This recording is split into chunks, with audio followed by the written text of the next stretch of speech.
Hello, I'm John Rossi, a touring drummer with a love of all things animal. When I'm on the road, I visit as many zoos, aquariums... Hey, wait a minute. What's going on? Hey, what's going on there? Hello? Hello? Hello? We interrupt your regularly scheduled program to bring you Rossifari Zoo news. News you can use from the world of zoos and conservation. Every week, we bring you breaking news and analysis from around the globe, featuring the animals you love and the people who care for them. And here's your anchorman, John Rossi. Hello, hi, how are you? Welcome back to Rossifari Zoo News, your look at everything going on in the world of zoos, aquariums, conservation, and general animal weirdness. Y'all, it has been a pretty good week so far, and I'll tell you, I'm actually recording this episode fairly early this week because I am heading to Cape Cod this weekend. So it turns out there is a production of $1 Million Quartet happening out there, and their drummer has a bit of a conflict going on this weekend. So the day this episode drops, I will be in Cape Cod just chilling and playing the show with the cast. The drummer actually also has another conflict on July 6th. So I will be playing both shows that day at the Cape Playhouse. So if any of you happen to be anywhere near Cape Cod on July 6th, come on out and see me do my thing. Interestingly, it's with a cast that I've never worked with or even rehearsed with. Live theater, y'all. As a matter of fact, the evening show on July 6th is going to be my 750th performance of $1 Million Quartet, which is a pretty darn big deal. And it's really kind of funny to me that I'll be doing it with a bunch of people who I've never done this with before, although by then I will have played it with them twice, and I might even know all of their names, although since they are human animals, which are my least favorite kind of animal, I honestly doubt it. Anyway, this last weekend was Father's Day, and I had an awesome 3 days with my son. As a matter of fact, on Friday, we went to a Harrisburg Senators game, and I have to share a story with y'all from that. But first, I want to say thank you to Elizabeth the Lizard Dunleavy for inviting Miles and I to the game. Elizabeth and her family were an absolute blast to hang out with, especially her daughter Nancy, who y'all may remember from my interview about Zoo Camp a while ago. But the story I wanted to share wasn't actually, it's not about them. But it does tie into one of my favorite expressions, commit to the bit. All right, so do y'all know what mayflies are? We gonna get real animal nerdy here for a minute. Okay. Mayflies are bugs, which are also called shadflies, fish flies, Canadian soldiers, or upwinged flies. And they are aquatic insects from the same family as dragonflies. And the ones I'm talking about here, they kind of look like white, less cool dragonfly cousins. They do actually come in a variety of colors, but not the ones I'm about to tell you about. Those are just white and boring. So they are these wild, weird bugs that basically they live most of their lives in their juvenile state, where they are known as nymphs or naiads. And they live in the water during this phase, which lasts for up to 5 years. And they go through these periods of molting and growing, but they remain non-flighted and live under the water and stuff. And then their final molt from the nymph stage, it takes them to a sub-adult stage in which they are winged, and they look to the naked eye like adult mayflies, but they aren't actually adults because they aren't sexually mature, and their eyes and their legs are also underdeveloped in this phase. They also appear duller in color than the final adult version of the mayfly. And they will spend anywhere from just a few hours all the way to like 2 days in this form before they molt again into their final adult mayfly form known as the imago. And then it gets even crazier than what I've shared so far.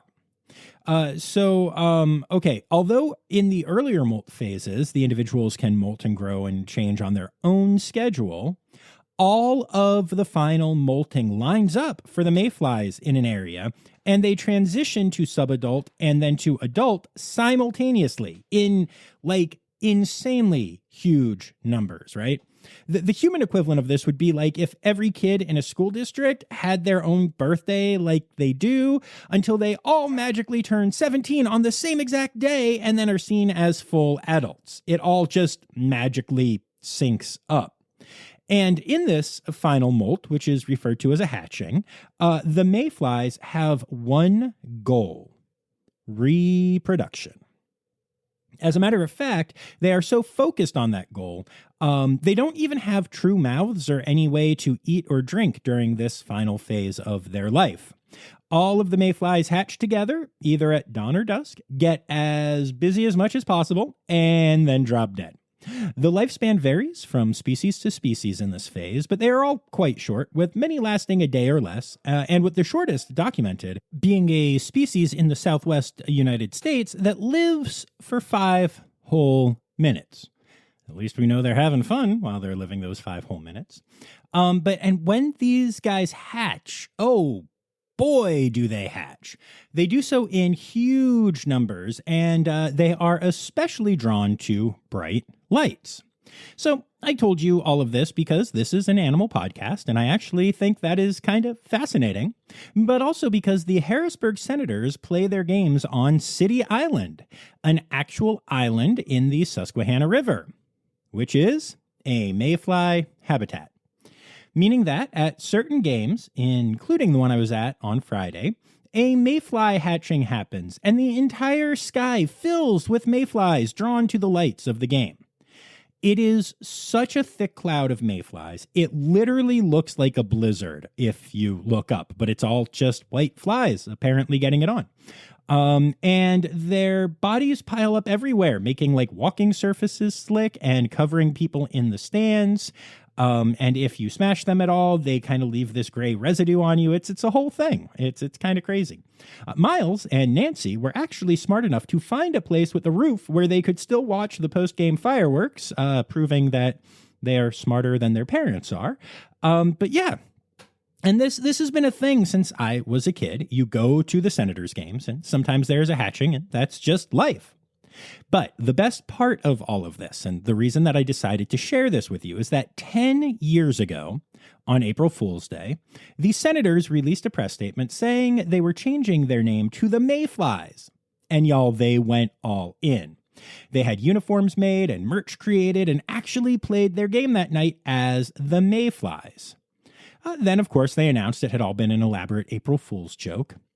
But they still do it from time to time. 10 years later, the game I was at was a Mayflies game. They had the uniforms. They called themselves the Mayflies. All of the graphics had the Mayflies logo, etc. This is 10 years later, and they still commit to the bit, and I couldn't love it more. I actually had to buy a Mayflies hat to commemorate my night, and to keep the dang bugs out of my luxurious locks. But anyway, yeah, I wanted to share that story with you and tell you all about mayflies, but enough about that. Now it's time for... 1, 2, 3, 4. Ow, that's a funky monkey. Tree kangaroo. Or a binturong. It's Zoo News. Yeah. All right, so we are starting this week with a really, really exciting story out of Houston. One of the topics that just keeps coming up on this podcast is the elephant endotheliotropic herpes virus, commonly called EEHV. Now, this is a disease that has been taking far too many elephants from us for quite a while, both in human care and in the wild. If you don't remember, I did an episode about the disease with Dr. Lauren Howard of the San Diego Zoo Safari Park, where we talked all about this topic and the work being done to try to create treatments, cures, and vaccines for the disease. At the time, there were a few hopeful signs, including a lot of shared information between facilities and scientists, but there was nothing official to report beyond that hope and that promise of potential future ideas. And to give you a quick overview of how bad this disease is, in case you missed that episode, the average survival time from diagnosis is 36 hours. 42% of elephant deaths can be accredited to EEHV, with as many as 80% of the deaths of elephants living in Europe being credited to the disease. While it is most prevalent in elephants between the ages of 2 and 8, any elephant of any age can contract the disease, usually with disastrous results. But now we have some very, very good news. On June 18th, a 40-year-old elephant named Tess, who lives at the Houston Zoo, became the first ever elephant to receive a brand new EEHV vaccine. Now, this is an mRNA-style vaccine, so the same style as the COVID vaccines that we all got to hear so much about recently. mRNA means messenger RNA, and they basically work by introducing a piece of messenger RNA into the body that corresponds to a viral protein, which then basically teaches the cells how to produce that protein and makes them start doing so. Now, this is instead of the more traditional form of vaccine, which is basically, it involves exposing the patient to a small amount of the disease. So the body starts producing antibodies to fight off that small invader. Despite some fear mongering from a certain side of the political spectrum, mRNA vaccines are actually widely considered better than traditional vaccines by the medical community for a number of reasons, including that they are non-infectious and don't integrate with the host's DNA. Also, changes to mRNA structure can make the vaccine more stable and effective than traditional vaccines, and they are produced in such a way that allows them to be created rapidly and with an ease of scalability and cost-effective production methods, meaning that they are a lot easier to create, a lot easier to ramp up production of, and cheaper than traditional vaccines, right?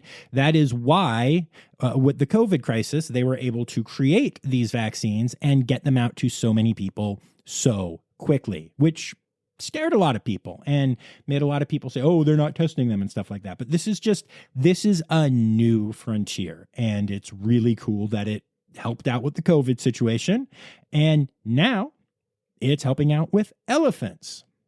So now that Tess has received the vaccine, which, by the way, was created by virologists at the Baylor College of Medicine in Houston, animal care experts and veterinary staff will be closely monitoring Tess to see how she does with it and how effective the vaccine is. The effectiveness will be determined by evaluating antibody levels in Tess's blood, as they also test for specific side effects or adverse reactions. Now, assuming that it all goes well, the next step in this trial is vaccinating additional members of the herd at Houston and monitoring them as well. This is a vaccine that is specifically targeted at Asian elephants, but it is believed that, if it proves to be successful, it won't take much additional work to get one ready for African elephants as well. Now, this is a huge deal for some, frankly, huge elephants. The Houston Zoo has been teamed up with Baylor College of Medicine on EEHV treatment and prevention for 15 years now, and the collaboration is already credited with helping to establish the protocols and treatment guidelines that animal care professionals the world over credit for saving some of the elephants that have contracted the disease. So, I want to say congratulations to Dr. Paul Ling at Baylor and the entire veterinary and elephant care team at the Houston Zoo for working together to get to this point and giving us the brightest ray of hope we have seen in this battle since the disease was discovered. Here's hoping the trials go well and that elephants both in zoos and in the wild are able to receive this vaccine. All right, we'll be back after this quick break. Hi, this is Kathy Hill from the Indian River Lagoon National Estuary Program. We're all about restoration projects in progress this season on One Lagoon, One Voice. Learn about the great strides the lagoon community is taking to restore and protect the Indian River Lagoon. Each week, we dive deep into discussions with scientists, resource managers, and nonprofit leaders to explore lagoon issues and solutions. From oyster reefs to clam restoration, algae blooms to muck, you'll learn all about the projects we're tackling to bring the Indian River Lagoon back to health. Click the link in the show notes to follow One Lagoon, One Voice, learn about the IRL Council, and explore our unique lagoon.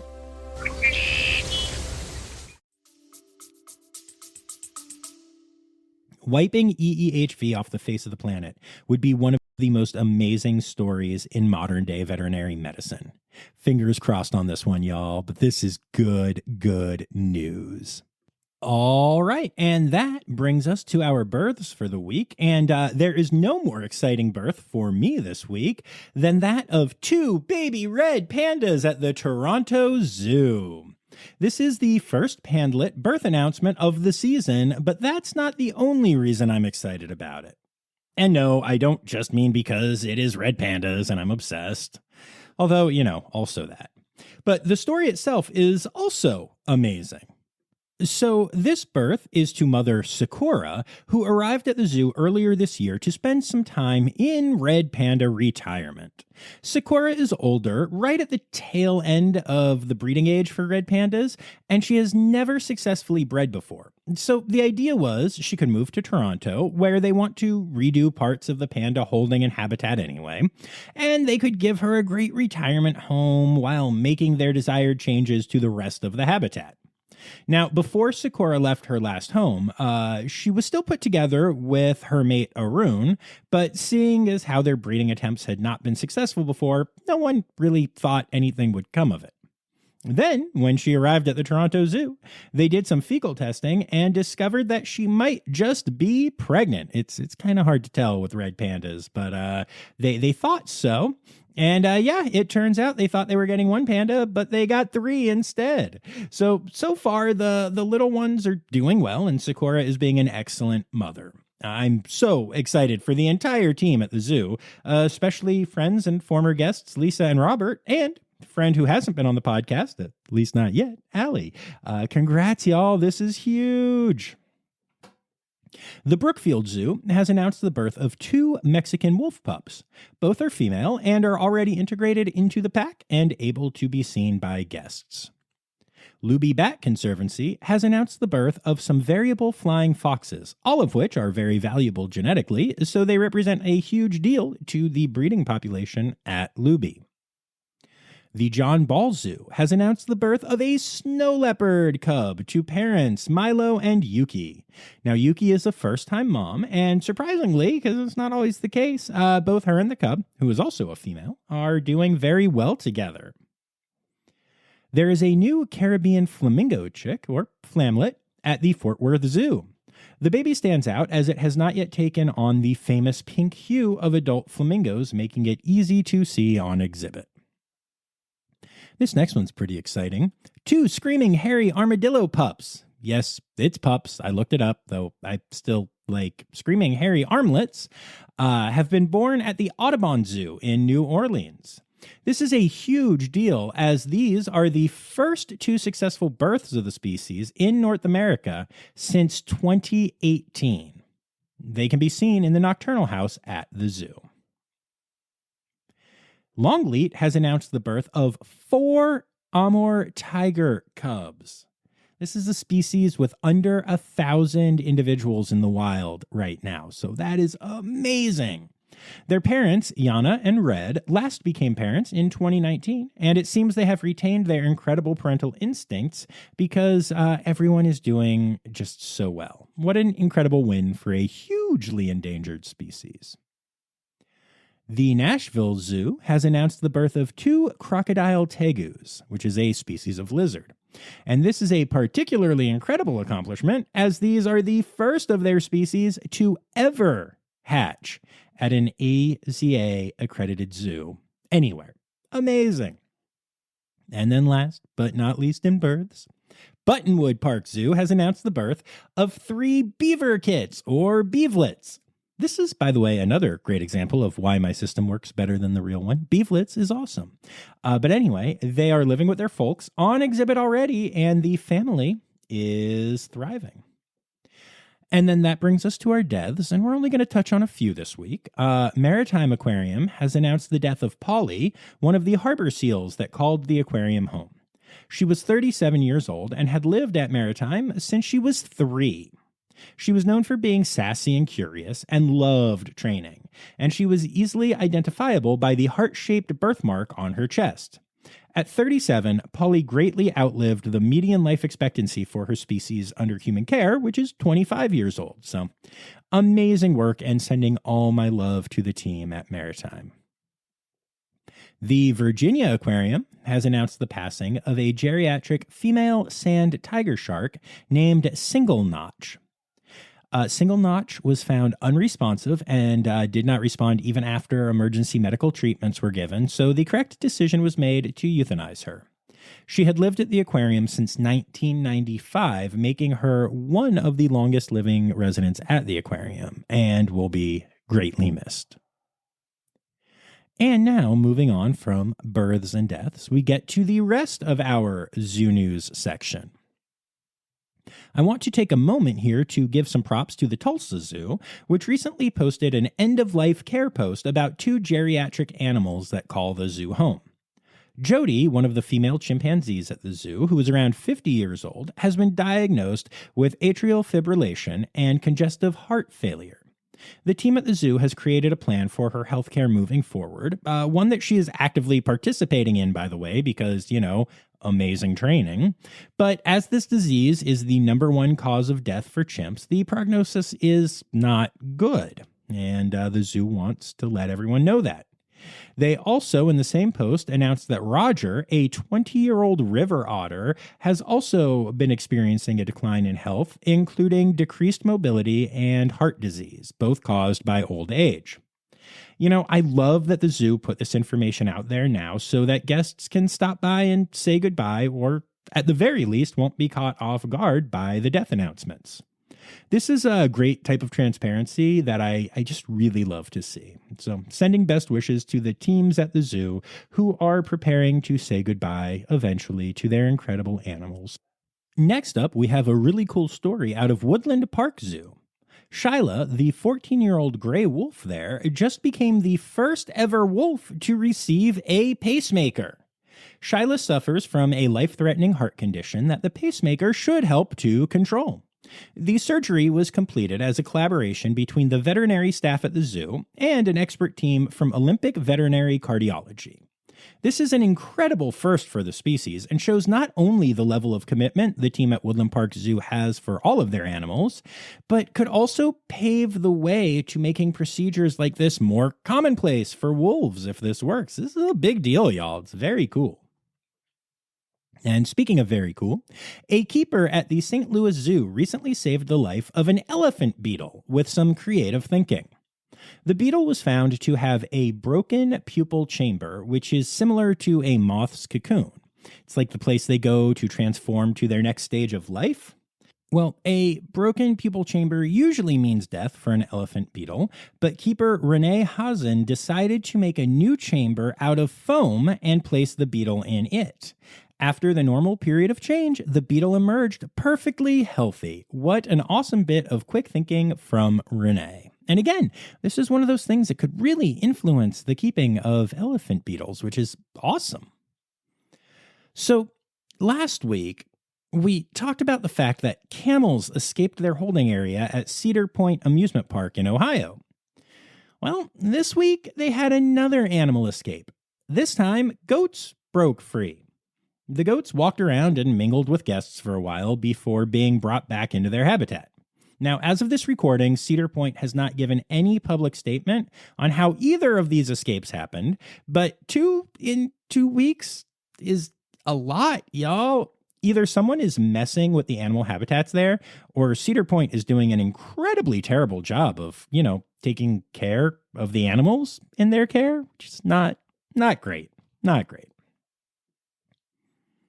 Our friends at the Beardsley Zoo in Connecticut have an interesting survey they are asking guests to take. They have teamed up with the Sloth Conservation Foundation to try to gauge the attitudes of people about sloths, and particularly about handling sloths. The focus seems to be on the roadside zoo-style attractions, especially in other countries, that let people post with sloths that are dressed up in human clothing and, just like take these photos where they're like holding them and have the sloths crawling on them and everything, and then post them on social media and all that stuff. The questionnaire asks about your attitudes towards sloths and this behavior. and then has a brief educational section about the problems with this type of activity, and then asks again for your thoughts on it all after reading that information. You can really help influence the next steps in sloth conservation by heading to Beardsley Zoo's Facebook page, finding the picture of the sloth, and then taking the quiz under it. I promise it won't take long at all. I did it today. Multiple AZA facilities are teaming up to better understand what their collection animals do at night, with the hope of using the information to further increase animal well-being across the AZA. Many facilities, including the Los Angeles Zoo and Lincoln Park Zoo, have started using monitoring technology 24/7 to try to not only understand what animals are doing when keepers aren't present, but even figure out ways to enrich their lives when the humans are gone. They've been experimenting with things like timed feeders and other enrichment from home ideas, while tracking the animals more with data loggers, trail cameras, and even home security systems. Many facilities involved in the project are already seeing noticeable improvements with just minor husbandry adjustments, such as providing diets in different ways overnight, giving daytime periods of quiet hours, and early morning habitat servicing, all of which lead to more species-appropriate behaviors as well as a reduction in undesirable behaviors from these animals. The studies have not only influenced the care of animals in some zoos, but have also alleviated some concerns that keepers had about certain animals. For instance, at Lincoln Park Zoo, there was a concern that some of the penguins weren't really into swimming at all, which is kind of an important penguin thing to do.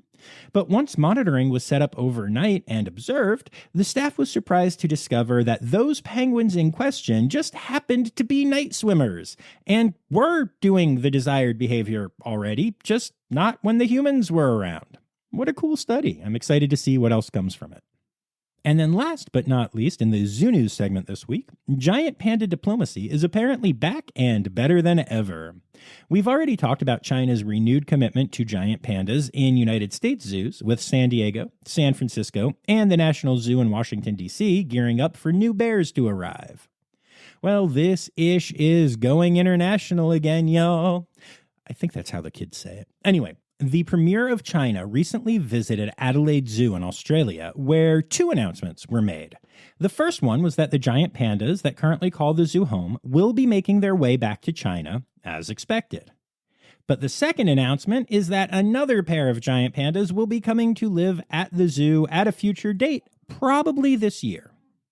Now, the Adelaide Zoo is the only place in Australia that giant pandas have lived in recent history, and so far they are the only facility that has been announced to be receiving new bears as well. So I will be curious to see if any other places join that list or, what happens with it. But yep, panda diplomacy, after looking like it was going away, is back in full force, y'all. All right, we'll be back after this quick break. What if I told you scientists discovered 100 new species in the deep ocean? Why did crocodiles survive extinction? Megalodon. How did it go extinct? Hey, it's me, Forrest Galante, wildlife biologist. You might know me from Joe Rogan's podcast or my various TV shows like Extinct or Alive and Shark Week. Join me and my friends as we dive into the wild world of animal anomalies and everything wildlife. Don't miss out. Click here to uncover these mind-blowing animal mysteries. Conservation, news time. Oh yeah. Okay, so this is one of those stories that really shouldn't be a story, but is a story. So here's the story. A recent study published in Scientific Reports shows unequivocally that the consumption of rhino horn has absolutely no positive effect on humans. There are no medicinal properties. You won't become a sexual dynamo. Just nothing. The study looked at the DNA in rhino horns and actually broke down exactly what is found in there. And while there are many elements in there, including many trace minerals people require for good health, the concentrations are so low that it is implausible that there are any mineral-related health benefits from ingesting rhino horn derivatives. At all. None. What these people are ingesting in larger quantities than they realize, however, is dirt. Soil gets so deeply embedded in rhino horns, and spoiler alert, there isn't exactly a lot of quality control in the products produced by the illegal rhino horn product market. So the likely effect is that people ingesting these products are getting dirt. So yeah, there's a whole poaching industry and illegal trafficking trade, and conservationists are dehorning rhinos in the wild just to keep them alive, all to stop people from snorting or eating dirt. Along with, of course, most of what the horn is, which is keratin, a material that makes up a lot of human fingernails. So basically, what people are doing when they choose to ingest rhino horn is roughly the equivalent of chewing the fingernails of a gross third grader who always lies about washing his hands before dinner. And that is why rhinos are in so much trouble in the wild. Cool. And then, of course, another aspect of the illegal wildlife trade is smuggling animals for pets. And one animal that really struggles with this is the cheetah. And one of the reasons this illegal trade has been so successful is that conservationists have had a hard time determining where the supply line begins. It's long been believed that the cheetah cubs in question mostly come from the Horn of Africa, but there isn't really more information than that. However, science and technology may now have the solution that will help us solve this problem.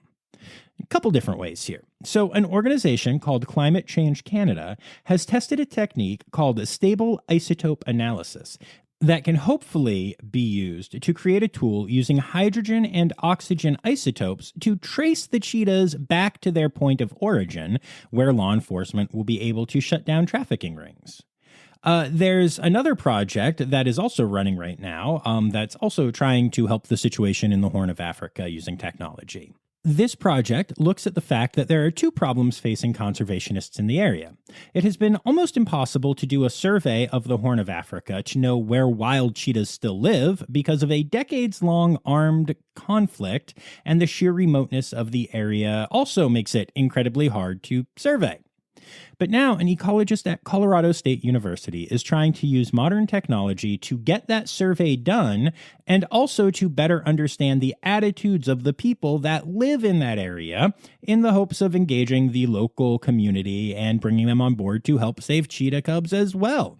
So hopefully these two new projects involving modern technology and its usage will combine to help shut down one of the fastest growing and most lucrative arms of the illegal pet trade.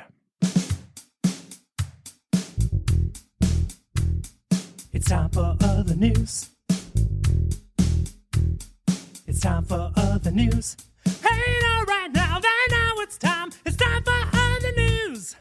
Hey, it's a segue to the part called other news. All right, just one quick one here for you in other news. But video recently came out of a tiger shark throwing up some of its meal. Now, that's not entirely shocking, as the shark was being tracked as part of a 3-year tagging project by a marine biologist, and the marine biologist and some students were observing the shark at the time. But the surprising bit is that it threw up a whole echidna. Not just parts of one, an entire echidna. Scientists were confused, as the echidna is an animal that lives its life, on land. And tiger sharks are not that. But apparently, some echidnas do swim for short periods of time, though it is rare. This one seems to have decided to go for a swim at a particularly inopportune time and ended up in a tiger shark's mouth, but the shark decided it didn't like the whole spines thing and just spit the whole echidna back into the water. Now, sadly, the echidna did not survive this ordeal, but man, that must have been an experience for the marine biologist and students on the boat. Absolute craziness. And also kind of just the most Australian story ever. Animal, animal, animal holidays. Animal, animal, animal holidays. All right, it is June, which is Zoo and Aquarium Month, World Oceans Month, and Orca Month. For our individual days, we have June 21st, which marks the start of Cephalopod Week, is World Giraffe Day, and also Take Your Dog to Work Day. June 22nd is World Camel Day, unless you are Cedar Point Amusement Park, where apparently every day is Camel Day or Goat Day or something escaping day. Oh, it's also World Rainforest Day. That's less fun to make fun of Cedar Point about. Anyway, June 23rd is Pink Flamingo Day, which I guess means the little flaminglet we talked about earlier is left out of that one, but hey, whatever. The 24th starts Insect Week, which runs to the end of the month. And the 25th is National Catfish Day. And that's actually the last animal holiday for the whole month, as there isn't anything from the 26th through the 31st. And those are your animal holidays for the week.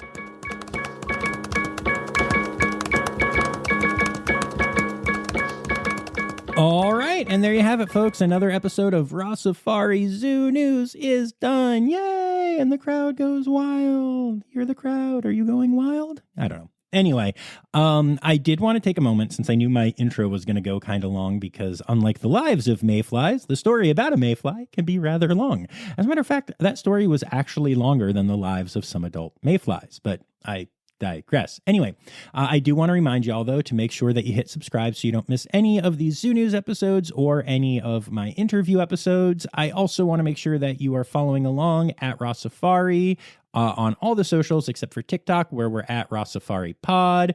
And don't forget that you can support the podcast for as little as $3 a month by going to patreon.com/Rossifari. I did just drop the second episode of the top secret special patron bonus content that I've been working on, and it's a pretty good one, I think. And so, yeah, if you're interested in hearing what that is and finding out more, you can become a patron for as little as $3 a month and find out. Speaking of my patrons, I would love to say thank you to all of my Red Panda level patrons, Dr. Laura Schenk, Dr. Stephen Williamson, Barbara Bennett, and Jenny Owens. And also, I'd like to remind you all that you can contribute to Rossifari Zoo News by sending me stories. Email them, rossifaripod@gmail.com. Tag me in them on the aforementioned socials, or, scream them in my ear if we end up attending a Harrisburg Senators game together. Excuse me, Harrisburg Mayflies game. I'd like to thank everyone who did contribute this week, including Anya Keene, Colleen Lenahan, Kim Cooley-Croninger, Carrie Kirkpatrick, Kevin Williams, Emily Rockbuck, Andrew King, Ann Yoshioka, Sam Evans, Dr. Laura Schenk, Jay Meredith, Lizard Dunlevy, Dr. Zoe Rossi, Matt Patford, Ali Malensky.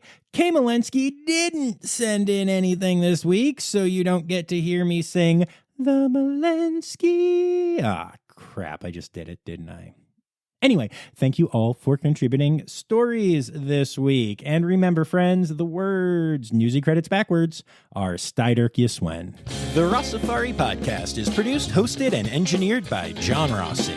Editing and fact-checking by John and Dr. Zoe Rossi. Our theme song is Sevens by Nathan Burke, performed by Nathan and John. Interrupting John theme and additional voices by Taylor Isaac Gray. You can reach John directly on Instagram and Facebook at Rossifari, or by email at rossifaripod@gmail.com. Rossifari is part of the Daydreamer Media Network. Now, stop listening to me and go visit a zoo.